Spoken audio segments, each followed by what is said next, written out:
en Maurice, nous avons un imbalance dans la société qui fait qu'il nous donne l'économie qui roule au parallèle et après, nous avons bien sûr nous mainstream économie. Et dans cette économie parallèle-là, il y a beaucoup d'argent qui circulent.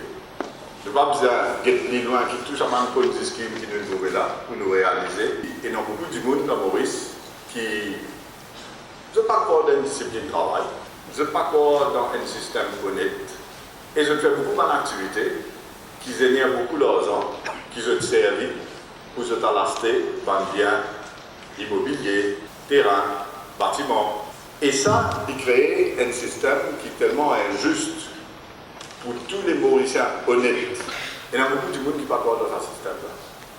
Bien sûr, c'est une minorité, c'est un petit pourcentage, mais seulement ça crée un imbalance dans la société. En tant que gouvernement responsable, nous décidons pour venir avec une loi qui a maintenant rééquilibré la société.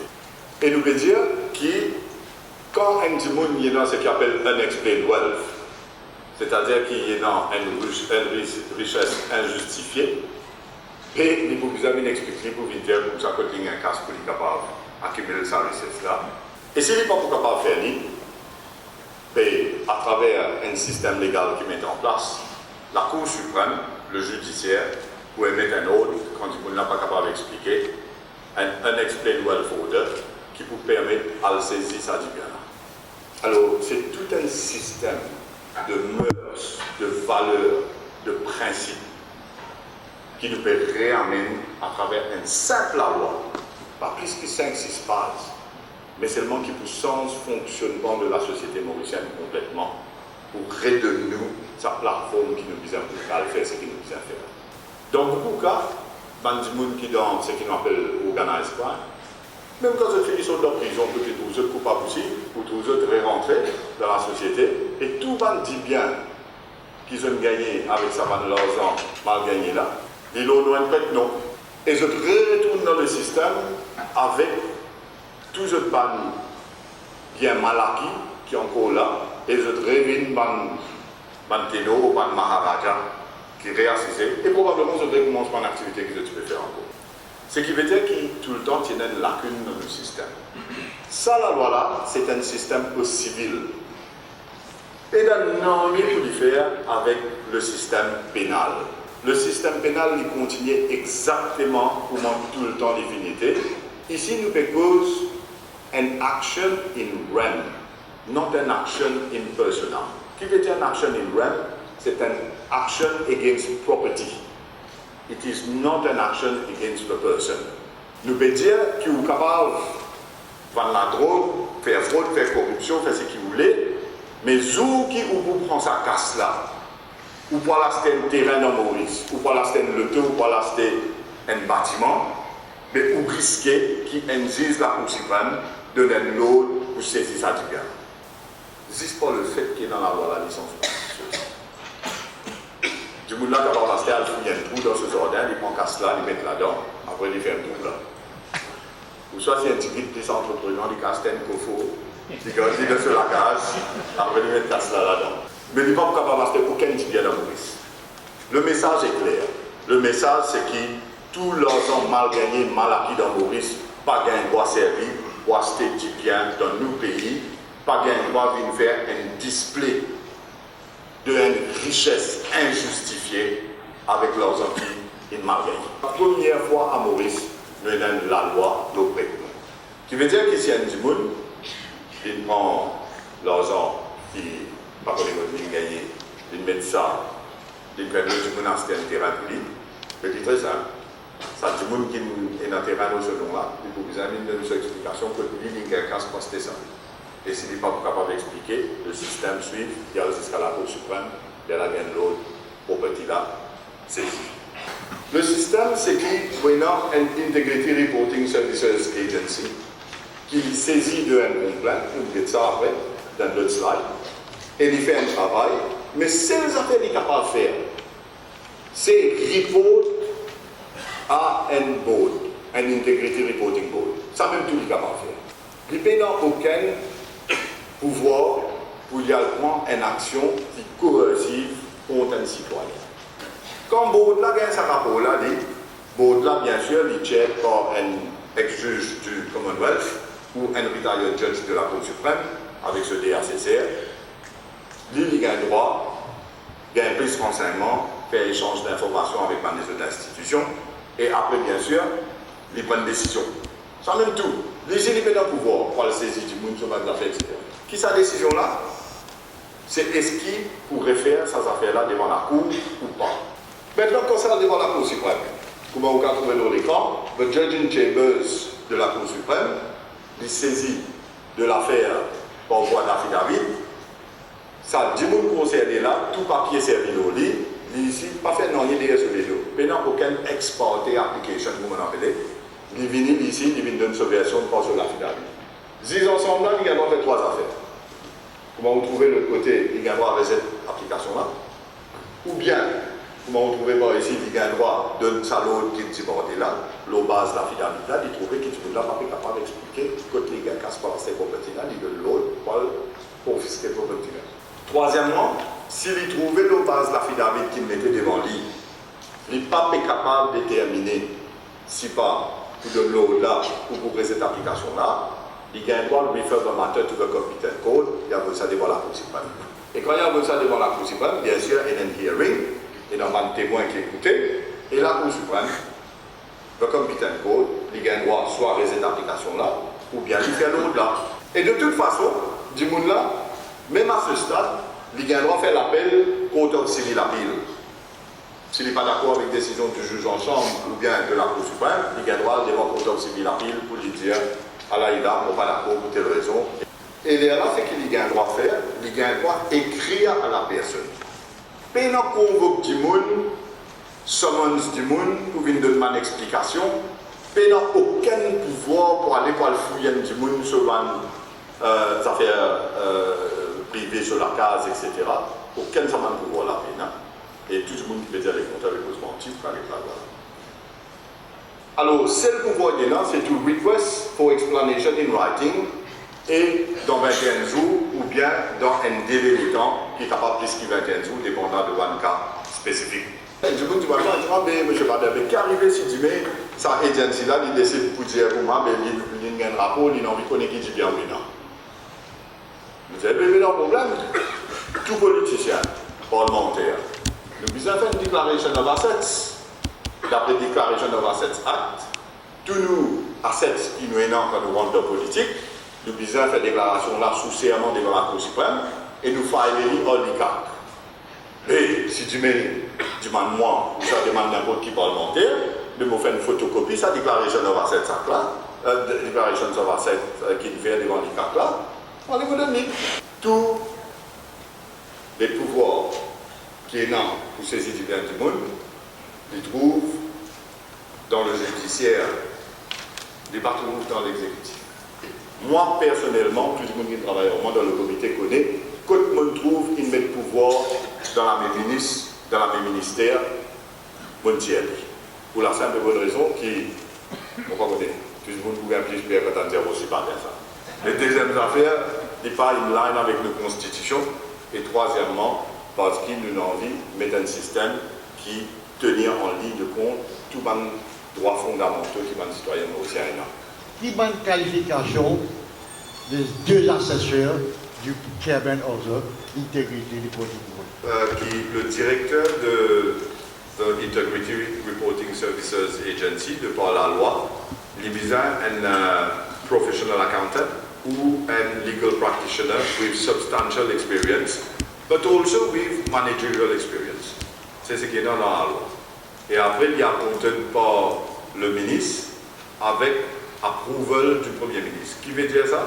Ça veut dire que moi, en tant que ministre, comme moi j'ai fait d'ailleurs, moi devant le Conseil des ministres, avec un information paper, et me dire le Conseil des ministres, voilà, tout ça, nous on se commet tel monde qui a telle expérience, ceci dit attache, et non, il n'y a pas empêché nous, qui me fait dans tous les cas, vous avez dit, c'est un système de advertisement, que tout le monde est capable d'appliquer d'abord.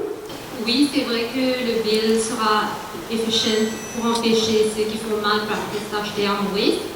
Mais est-ce que le gouvernement a d'autres plans pour pouvoir empêcher que l'argent ne soit transféré dans d'autres pays? Parce que s'ils ne peuvent pas acheter ici, donc ce ne serait pas the logical step to just move it outside the country? Le système dont vous êtes en train de parler, que du monde qui a transfert quand ça va dans l'autre pays, il passe par la banque.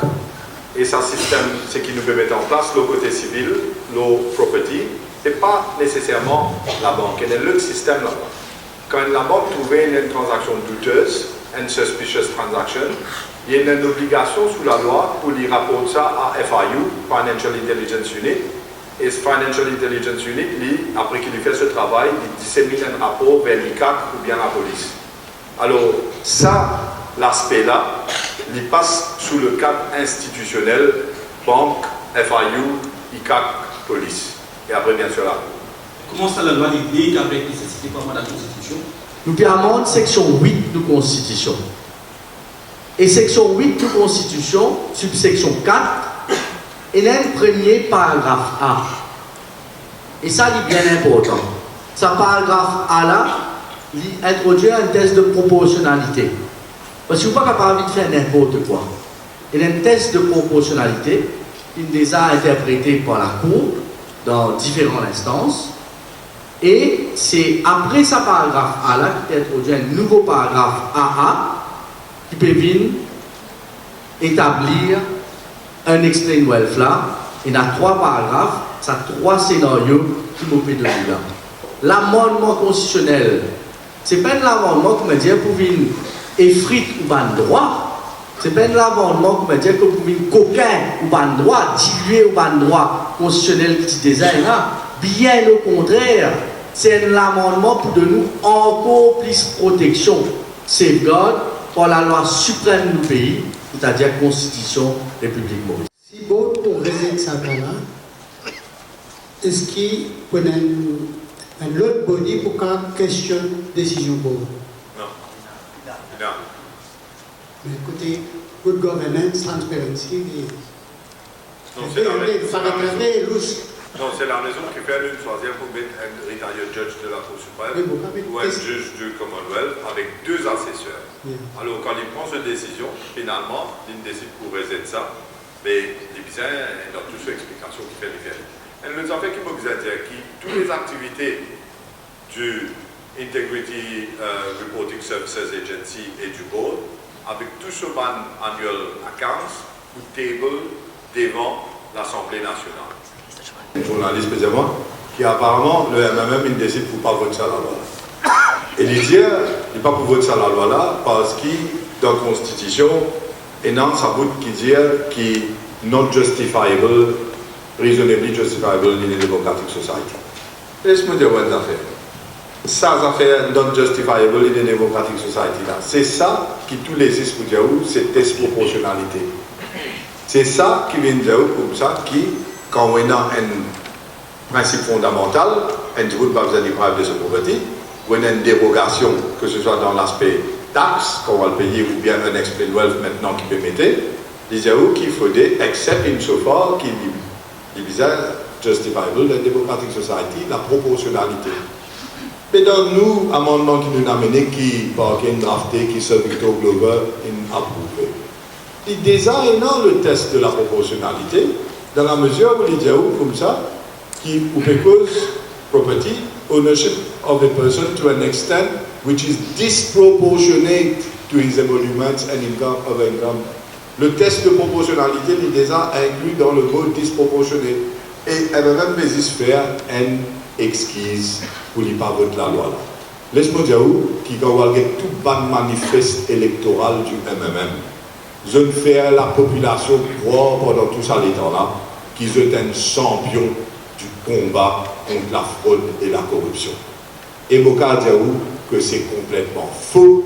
Le bluff du MMM, their bluff has been called.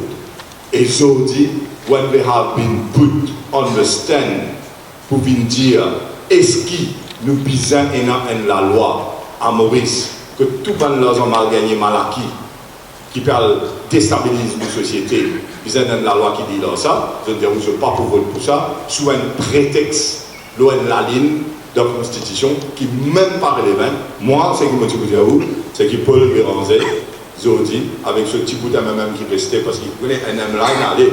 Le thème là aussi, là, troisième M là, qui pouvait causer là. Sa troisième M là, Il n'est pas d'accord du tout qui nous allons combattre fraude corruption de la façon qu'il nous allons faire. On peut faire avant de prendre propriété là, d'assurer avant de comment c'est pas les vies, la principale idée. Et la deuxième affaire, est-ce qu'il y a un time frame pour commencer à se qualifier?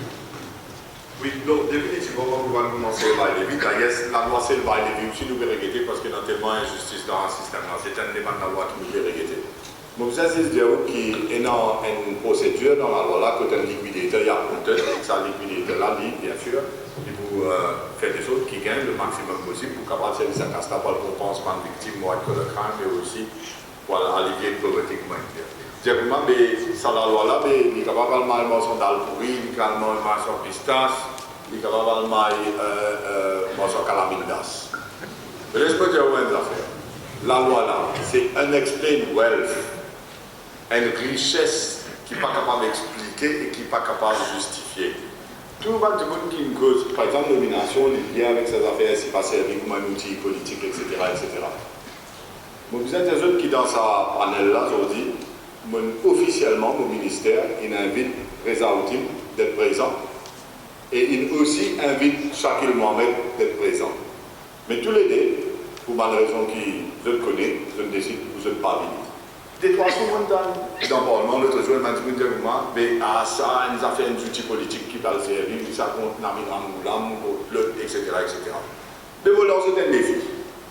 Si je pense ça, je pense que les politiciens disant exempté, mais à committee stage, quand la loi l'a pour voter, vient avec un proposal que Shakil Mohamed, que Reza Outim, dit politicians shall be exempted from this law.